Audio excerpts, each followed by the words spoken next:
Bonjour à tous, bienvenue. Euh, je vous fais cette petite vidéo pour faire une petite mise au point. Alors, au-delà du fait que le cancer est un avertissement, vous n'êtes pas obligé de l'atteindre pour pouvoir être averti. Mais le cancer est un avertissement, c'est un signal d'avertissement tangible que vous faites des choses qui ne vous conviennent pas, que ce soit sur le plan environnemental, que ce soit votre intérieur, que ce soit votre alignement avec voilà, ce que vous faites, ce que vous êtes dans votre vie. Vous faites des choses qui ne vous conviennent pas.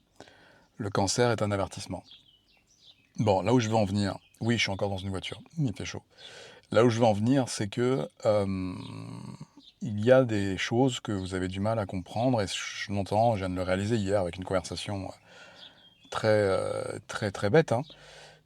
J'étais en train d'expliquer donc le protocole alimentaire que je mets en place pour pouvoir faire en sorte que vous alliez mieux, quoi, simplement, et que vous vous débarrassiez, comme je le dis souvent, de toute emprise. Se libérer de toute emprise, c'est pas qu'une emprise alimentaire, c'est je vais beaucoup plus loin, je vais au-delà du physique même.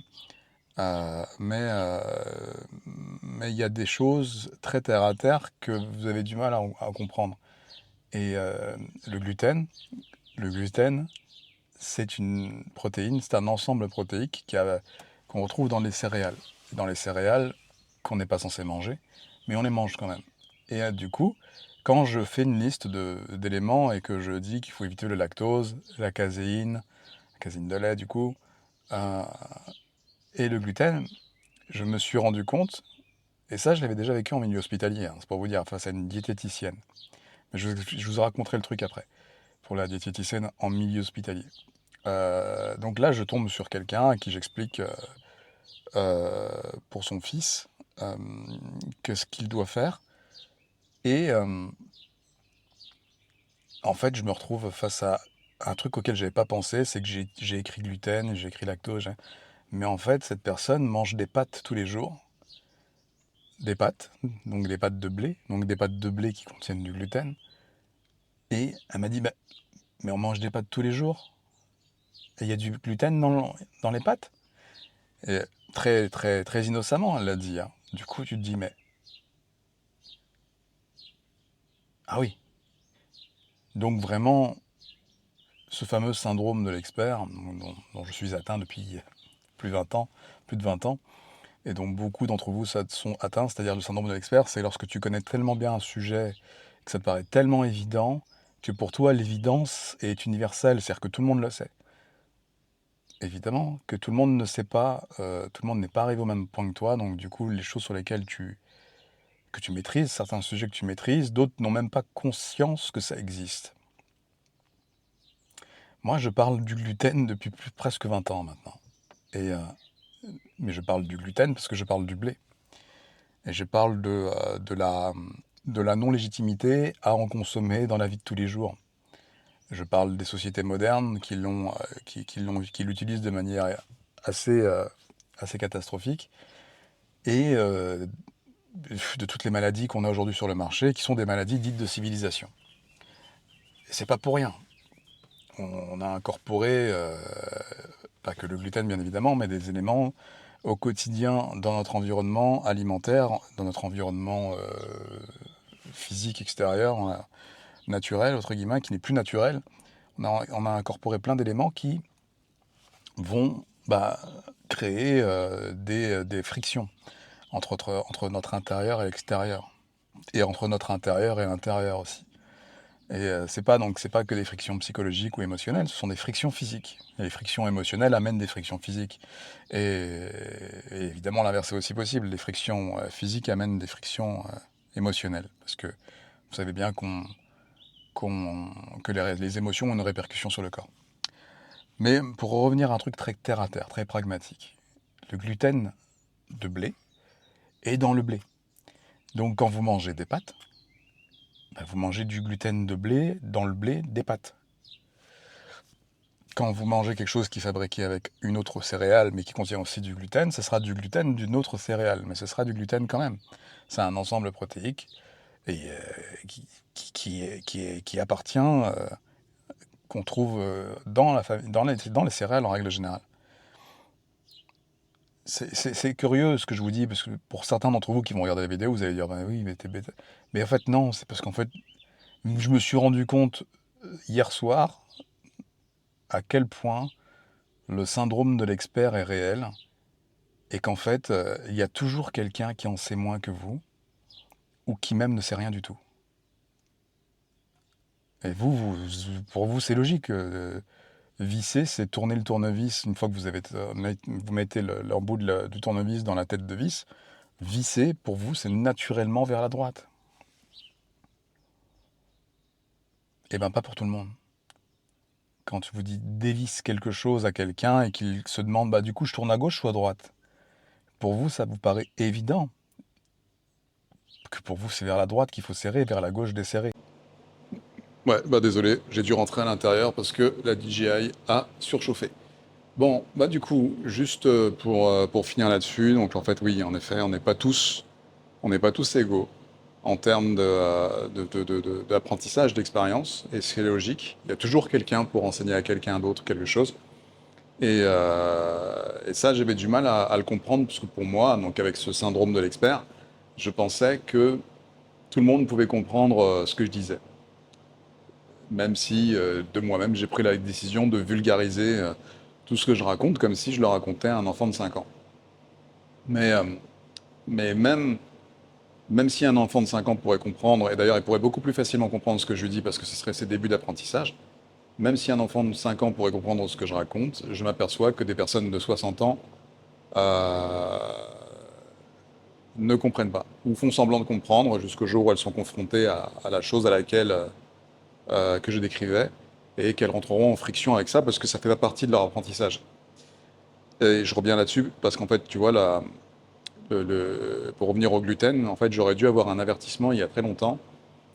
Et ça, j'ai mis ça sur le compte du non-développement du pays. Et finalement, c'est tout fait sens en fait. Donc je suis en problématique d'intolérance multiple depuis des années, depuis que je suis tombé malade. Et donc à un moment, je suis retourné voir ma famille à l'île Maurice il y a longtemps, hein. Et du coup, en allant sur l'île Maurice, eh ben, j'ai expliqué ma problématique à deux, trois personnes à qui je devais acheter quelque chose. Et en fait, les personnes m'ont répondu non, non, c'est bon, c'est de la farine blanche, c'est pas du gluten. Et heureusement, j'ai rien acheté. Parce que je me suis demandé si je pouvais faire confiance à la cuisinière, puisqu'elle me dit non, non, pas de gluten dedans, farine blanche seulement. Mais en fait, la farine blanche, c'est de la farine de froment, c'est du blé, donc elle contient systématiquement du gluten. C'est juste que la population mauricienne n'en est pas avertie. Et la population mauricienne, il faut savoir un truc, c'est que elle est tombée malade, elle tombe malade depuis quelques décennies, assez rapidement, assez facilement et de manière assez morbide, je trouve. D'abord, ça interagit avec le comportement, et ensuite, ça interagit avec le corps, évidemment, et, euh, et les fonctions organiques natives. Et c'est pas pour rien, je l'avais déjà décrit il y a quelques années, mais c'est pas pour rien, c'est que les Mauriciens ont fait venir sur leur territoire des aliments qui ne sont pas faits pour eux et qu'ils ne devraient pas digérer. Et en plus, on les avertit même pas de ce qu'ils contiennent réellement.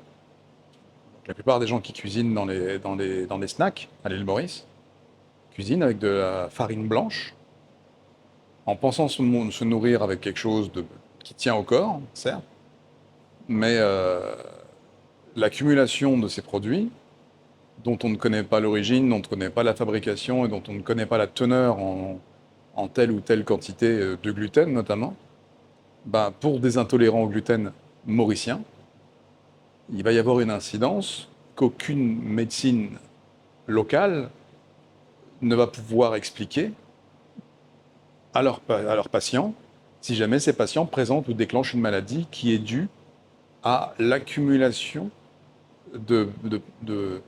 d'aliments pro-inflammatoires dans les intestins, donc dans le système. Mais en fait, vu que les gens qui cuisinent ne savent pas qu'ils cuisinent avec une farine qui contient une protéine ou un ensemble protéique qu'ils ne supportent pas, eh ben, ces gens tombent malades les uns après les autres, sans se poser la moindre question de savoir s'il y a un lien ou pas. Et parce qu'on fera pas le lien. Enfin, pas pour l'instant, en tout cas. Donc voilà, cette petite mise à jour pour dire que oui, on n'est pas tous égaux, et en plus de ça, culturellement, bah oui, ça va avec. Et en fonction de notre localité, bien entendu, ça rajoute en complexité de compréhension et d'apprentissage. Celui qui est influencé par l'Occident euh, aura de fortes chances de tomber malade par les influences qui ne lui correspondent pas. Donc tout ce qui vient de l'extérieur semble être apprécié, parce qu'on le voit joli, on le voit comme ça, mais en vrai, ça peut être délétère. Tu vois, comme un peu comme le cinéma nous avait un peu fortement incité il y a des années, au tout début, il y avait toujours systématiquement quelqu'un qui tenait une cigarette euh, pour se donner un style, pour se donner un jeu, pour se donner une certaine prestance, un certain charisme. Et finalement, le subconscient des spectateurs lambda a fait son travail, et du coup, bah, pour que les gens se sentent charismatiques ou appartenir à un cercle de personnes plus, plus évoluées dans la société, eh ben, la cigarette était bien vue. Sauf que la cigarette, donc tout le monde s'est mis à la cigarette, tout le monde s'est mis à la cigarette, beaucoup sont devenus addicts, c'est ancré comme ça, et maintenant, bah, beaucoup de personnes se sont perdues dans le phénomène de répétition, hein, de l'observation, de mimétisme et répétition, d'un truc qui est finalement délétère pour vous. Donc, pour tout le monde. Et là, je prends la cigarette parce que c'est la même chose pour l'alimentation. Quand tu vois tout le monde manger des snacks, des trucs sur le bord de la route, des hot dogs, bah, tu fais pareil parce que tu trouves ça pratique. En plus, en termes de plaisir immédiat, ça a l'air sympa. Donc, du coup, tu le fais, c'est rapide, c'est tendance. Et du coup, bah, tu mimes un comportement que les autres ont l'air de mettre sur un piédestal. Et tu mimes ce comportement, sauf que ce comportement, il sera délétère pour toi. Et c'est là qu'on en vient aux diverses maladies modernes, comme les cancers hein, qu'on a de plus en plus. Et les cancers sont un avertissement, un peu tardif. Il y a d'autres avertissements avant. Moi, je vous aide à prendre le temps de mettre les doigts dessus, mais il y a d'autres avertissements qui peuvent vous éviter d'aller jusqu'à l'avertissement du cancer. Mais si vous devez aller jusqu'à cet avertissement du cancer, allez-y. C'est votre chemin. Et ce sera certainement juste pour vous. Ce sera injuste pour vos proches qui comprendront pas, qui se sentiront coupables, qui se sentiront impuissants face à vos déboires de santé, et pas que pour le cancer d'ailleurs. Et, mais en vrai, ça signifie juste que vous n'avez pas tenu compte des petites alarmes précédentes, et c'est pas de votre faute. La société est comme ça. Donc ne culpabilisez pas. C'est vrai que dans mes propos, j'ai l'air un peu violent parfois, mais c'est pas une façon de vouloir vous violenter précisément. C'est une façon de vous réveiller un petit peu. C'est pour vous réveiller un petit peu que je fais ça. Parce que j'aurais voulu être réveillé plus tôt. Mais finalement, le moment où je me suis réveillé, bah, c'était juste. Voilà. Dites-moi ce que vous en pensez en commentaire. Et abonnez-vous, surtout si vous aimez mes explications, si vous aimez ma façon de vulgariser les choses. Et si vous avez envie d'en savoir plus sur le post-orgasmic illness syndrome et toutes les pathologies qui peuvent y ressembler et pourquoi elles arrivent, n'hésitez pas à me demander en commentaire ou à me poser vos questions sur les différents réseaux sociaux et abonnez-vous surtout, c'est très important. Et je vous dis à très bientôt de l'autre côté.